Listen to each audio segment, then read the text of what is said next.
Senator Schatz. Thank you, Chair and Vice Chair, and thank you, Secretary. First of all, appreciate our team's working relationship as Maui continues to try to recover, which starts with housing. So I appreciate that good working relationship. I just wanted to touch upon your testimony regarding reducing regulatory barriers. I've sort of, over the last, 5 to 8 years or so, been radicalized on the extent to which there really are regulatory barriers, and they really are an impediment to building enough housing for everybody, not just affordable housing, capital A, capital H, but housing for everybody. And I agree with you, there are federal barriers, but the truth is if you talk to any developer and this 20 to 40% of the cost of a home being regulations, most of those regulations are at the local level. So I guess the first thing I'd like you to do is just speak to where the federal government cannot sort of override, it's my dream, override zoning locally. I would get exactly 3 votes in the Senate for that, so I understand. But not to override it, not to come over the top, but to nudge them in the right direction. And then secondly, I want to talk about the pro-housing program. I have some pride of authorship. It was my thing when I was chair of this subcommittee. And I understand it's sort of gotten caught up in this DEI question, plus there's budgetary pressure. But I want to get that relaunched with you because I do think it's the most significant pro-housing deregulatory mechanism that we've passed. Maybe there are other things that we can do in the future or that we should have done in the past, but this thing is a big pot of money to incentivize states and counties to kind of unravel this labyrinth that we've created for ourselves. So I'd like your comments on both matters. Well, thank you, Senator. And yes, it's been good to work with you and your staff for your constituents there, and I look forward to being with you there at some time. The regulatory environment, I mentioned the AFFH rule that we tore down as far as HUD being a national zoning board. That restores the flexibility back to the locality. So from our standpoint, from the federal side, to restore that back to them is one step. The second step is, as the HUD secretary, and as I travel, and this is what I have been doing, so I'm bringing you real time.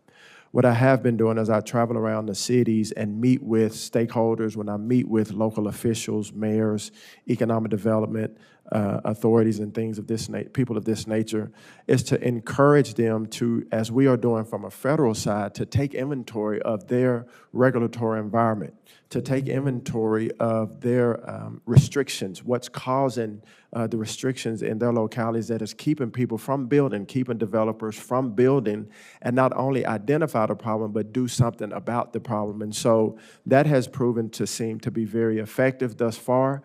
And so to answer your questions, taking down a regulatory environment from HUD standpoint and encouraging localities from their standpoint to do the same, I believe that if we continually do this, that will help unleash the flexibility and the freedom for developers to build. Again, we need 7 million units. Sure, and developers want to build. They just need the government to take their hands off of them from a federal and state. This is one of the only areas where politicians create a shortage of something on purpose and then stroke their chins wondering why there's not enough of it. But I guess the point I wanted to make to you, Mr. Secretary, is that, I have some colleagues who are sort of waking up to how much of a problem regulatory barriers are specifically at the zoning level, restrictive covenants, minimum lot sizes, all of that stuff, which was essentially the sort of great-grandson of post-Jim Crow real estate law.